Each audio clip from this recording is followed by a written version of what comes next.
Bismillahirrahmanirrahim. Assalamualaikum warahmatullahi wabarakatuh. Waalaikumsalam warahmatullahi wabarakatuh. Halo viewers, perkenalkan nama aku Najma.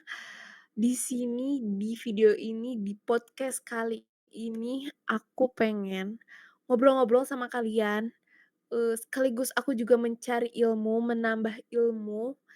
Nah, di podcast kali ini aku ini bakal ngobrol sama, guest yang sangat spesial.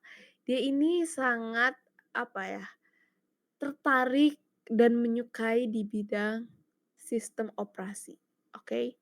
Mari kita perkenalkan, ini dia sahabat karib saya, Najwa Aziza, yeay. Apa kabar Halo Najwa? semua, baik. Halo semua. Alhamdulillah. Puasa lancar? Alhamdulillah Nggak lancar. mokel ya? Oh enggak dong. Nggak, viewers juga pasti nggak pada mokel lah. Kita tuh puasa tuh wajib ya buat bagi muslim. Jadi, aduh, pasti lancar dong. Nah, Amin. seperti yang aku bilang, di video kali ini kita bakal bahas, sistem operasi, tapi yang pasti nggak seluruh sistem operasi dong. Sistem operasi itu luas banget ya, Mhm. besar banget. Nah, apalagi aku juga belum punya ilmu yang cukup. Nah, di video kali ini khusus, jadi sebagian kecil aja di sistem operasi, yaitu di video ini kita akan bahas tentang manajemen memori. Nah, fun fact sebelumnya, aku dan Nasyo ini adalah satu jurusan ya teman-teman, satu jurusan dan satu Satu kelas. kelas. Nah, gimana nih Gimana nih menurut menurut kamu, kamu? apa sih Apa sih mata mata kuliah yang kamu suka di semester 2 ini? itu sih udah jelas ya, seperti mata kuliah yang mau kita bahas hari ini, sistem Ya. operasi. Wah, Ah, keren sih. Berarti kita berarti kita agak salah dong ya ngundang orang, dengan ahlinya langsung, dengan si paling mengerti sistem operasi gitu. oh enggak juga. Oh oh. Oke. Nah, Tadi kita mau bahas apa? kita ini membahas, manajemen memori, lupa ya? Oh, manajemen memori ya? Apa sih? Aku masih bingung tentang Mhm. manajemen memori itu apa? Mungkin kamu lebih tahu dan bisa menjelaskan terlebih dahulu Oh, kepada aku. oke oke.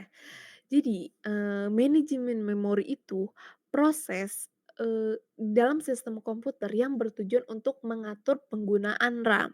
Pasti setiap apa ya, setiap ini tuh pasti harus ada yang mengatur ya. Nah, Ya, yang mengatur RAM ini namanya manajemen memori. Nah, proses hmm, ini juga bukan cuma tentang mengalokasikan data, tapi untuk mengelola perpindahan data antara memori utama dan sekunder. Nah, hmm, terus dengan adanya, manajemen memori, setiap aplikasi mendapat bagian memori yang cukup dan mhm. memastikan sistem dapat menjalankan program yang memerlukan lebih banyak memori daripada yang tersedia. Jadi biar memorinya ini, cukup, biar nggak bentrok, nggak apalah, semuanya ini diatur semuanya dengan misi manajemen memori ini, gitu. Oh, jadi manajemen memori itu kayak tugasnya bagi-bagi memori di antara proses-proses yang berbeda ya. Terus Iya bertujuan untuk pemanfaatan memori yang efisien. iya bener banget, Mas, bener kayak gitu. Mmm, Nah, eee, tapi yang aku dengar juga ya, jadi, memori itu ada alamatnya. Nah, alamat memori ini katanya dibagi 2, apa aja sih? iya Coba bener, alamat memori itu dibagi jadi 2. Yang pertama ada alamat logis. Alamat logis itu alamat yang dihasilkan oleh CPU atau bisa juga dikenal dengan sebagai alamat virtual. Selain itu, alamat logis dapat didefinisikan sebagai ukuran proses. Alamat logis juga dapat diubah. Kemudian yang kedua itu ada alamat fisik, adalah alamat yang dilihat oleh unit memori. yang kemudian dimuat ke dalam register alamat memori pada memori. Alamat fisik juga dikenal sebagai alamat asli. Himpunan semua alamat fisik yang sesuai dengan alamat logis ini dikenal sebagai ruang alamat fisik. Kemudian alamat fisik itu dihitung oleh MMU atau disebut juga dengan Memory Management Unit. Kemudian alamat fisik ini juga akan selalu tetap konstan, tidak dapat diubah-ubah. Oh, begitu. Sekarang aku jadi ngerti sih habis kamu jelasin.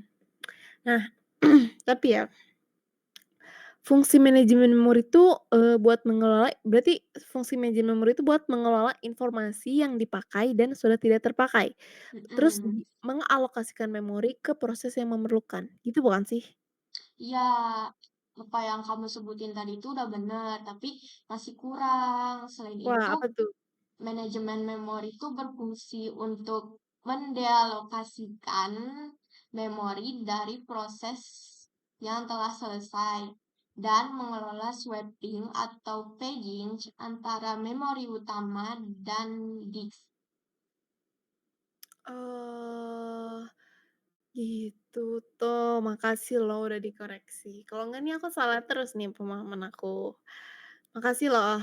Nah, ngomong-ngomong soal swapping, aku tuh pernah denger nih, karena di swapping ini termasuk ada di dalam manajemen memori. Nah, swapping itu apa sih, Nash? Swapping itu proses menukar sebuah proses sementara ke dalam memori sekunder dan dari memori sekunder ke memori utama. Kemudian yang cepat dibandingkan dengan memori sekunder, swapping memungkinkan lebih banyak proses berjalan dan dapat muat ke dalam memori pada satu waktu. Bagian utama dari swapping adalah waktu transfer dan total waktu secara langsung berbanding lurus dengan jumlah memori yang ditukar. Selain itu, swapping juga dikenal sebagai rollout atau roll karena jika sebuah proses prioritasnya lebih tinggi datang dan kemudian membutuhkan layanan, manajer memori dapat menukar proses prioritas rendah dan kemudian memuat kemudian menjalankan proses prioritas yang lebih tinggi. Setelah selesai menyelesaikan pekerjaan prioritas yang tinggi, manajemen memori akan pindah ke proses prioritas yang lebih rendah. Begitu. Oh oh, jadi itu maksud swapping. Yap, aku sih cuman tahu seputar swapping aja ya. Kalau manajemen memori tanpa swapping, aku kurang tahu, Naj. Mungkin kamu lebih tahu dan bisa menjelaskan bagaimana manajemen memori berproses tanpa swapping. Nah, oke, aku izin jelasin ya buat ini. Jadi ada 2 nih yang tanpa Mhm. swapping ini. Yang pertama itu ada manajemen memori dengan monoprogramming. Nah, jadi ini adalah pendekatan manajemen memori yang paling sederhana. Memori ini juga dibagi menjadi 2 bagian. Nah, salah satu bagiannya itu adalah dari sistem operasi. Lalu bagian keduanya itu adalah dari program pengguna, jadi operating system dan operating user. Nah, dalam pendekatan ini, sistem operasi ini melacak lokasi pertama dan terakhir yang tersedia untuk alokasi program pengguna. Sistem Hmm. operasi dimuat di bagian bawah atau atas. Nah, vektor interupsi seringkali dimuat dalam memori rendah. Nah, oleh karena itu, jadi masuk akal untuk memuat sistem operasi dalam memori rendah. Hmm. Nah, berbagi data dan kode tidak masuk akal dalam satu lingkungan proses. Sistem operasi dapat dilindungi dari program pengguna dengan bantuan register pagar. Lalu apa sih keuntungan manajemen memori itu? Keuntungannya itu adalah pendekatan manajemennya tuh sederhana gitu. Nah, kekurangannya itu dia tidak mendukung multi-programming dan juga, memori terbuang gitu. Yang kedua ada multi-programming dengan partisi tetap, tapi tetap tanpa swapping ya. Nah, yang pertama ini ada skema partisi memori dengan jumlah partisi tetap diperkenalkan untuk mendukung multiprogramming. Skema ini didasarkan pada alokasi yang berdekatan. Nah, setiap partisi adalah blok memori yang berdekatan. Memori di partisi menjadi sejumlah partisi tetap, setiap partisi berukuran tetap. Contohnya, set- seperti yang ditunjukkan ini, memori ini dipartisi menjadi ada 5 wilayah. Nah, wilayah tersebut itu dicadangin buat, diperbarui gitu sistemnya.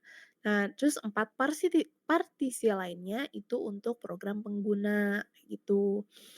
Terus juga ada, di dalam multiprogramming dengan partisi tetap itu ada tabel partisinya dong. Nah, setelah partisi ditentukan, sistem operasi itu melacak status partisi memori. Hal itu dilakukan untuk melalui struktur data yang disebut tabel partisi, gitu. Nah, selanjutnya ini ada alamat logis dan versus yang fisik, gitu kan. Kan untuk ke RAM ini ada alamat ya kan. Mhm, Alamat yang dihasilkan oleh CPU biasanya disebut sebagai alamat logis. Alamat yang dilihat oleh unit memori dikenal sebagai alamat fisik. Jadi, mhm. alamat logis dapat dipetakan ke alamat fisik oleh perangkat keras dengan bantuan register dasar. Hal ini dikenal sebagai relokasi dinamis referensi memori. Itu Mmm, aja sih kalau dari aku seputar, yang ini ya, tanpa swapping ya, manajer memori tanpa swapping gitu. mmm, ternyata prosesnya tuh panjang juga ya. Tapi dengan cara kamu menjelaskan ke aku seperti itu, aku jadi tahu semua pengetahuan seputar manajer memori nih. Terima kasih banyak Najma udah undang aku ikut ke podcast kamu. Wah, aku malah yang terima kasih banyak banget. Di sini aku dapat ilmu yang luar biasa dari ahli langsung gitu. Kita di sini sharing ilmu, aku juga terima kasih banyak banget. Dan viewers Iya, aku juga di sini makin bertambah ilmunya yang nonton. iya, Apalagi kalau di-like, comment, subscribe, dan di-share sebanyak-banyaknya gitu. Jadi semakin banyak orang tahu apa sih manajemen memori. Karena kan iya, kita hidup, dulu ya, jujur waktu aku kecil kayak sempet aku kepo, kenapa sih komputer tuh bisa jalan? Nah, pas dari mhm, itu ternyata, oh, mhm, ya yang bisa menjalankan komputer itu di dalamnya tuh ada apa? Ada sistem mhm, operasi gitu. Jadi, pembahasan sistem operasi ini menarik banget ya. Kita iya, jangan cuma jadi user, kita juga harus belajar apa sih yang ada di dalam komputer ini, mhm, apa sih sistem operasi itu, gitu. bener. Bener banget. Oke, terima kasih banyak buat Najwa Azizah, my best friend tuh, sahabat karib di jurusan ini. Aku berterima kasih banyak. Makasih juga buat viewers yang buat setia nonton video-video podcast ini, semoga menjadi ilmu yang bermanfaat untuk kita semua. Amin. Cukup sekian dari kami, mohon maaf apabila banyak kesalahan. Wassalamualaikum warahmatullahi Warahmatullahi wabarakatuh. wabarakatuh. Bye-bye Dadah. viewers. Bye. I'm an icon, man. I'm a girl about a 10. I should fuck her in the Benz.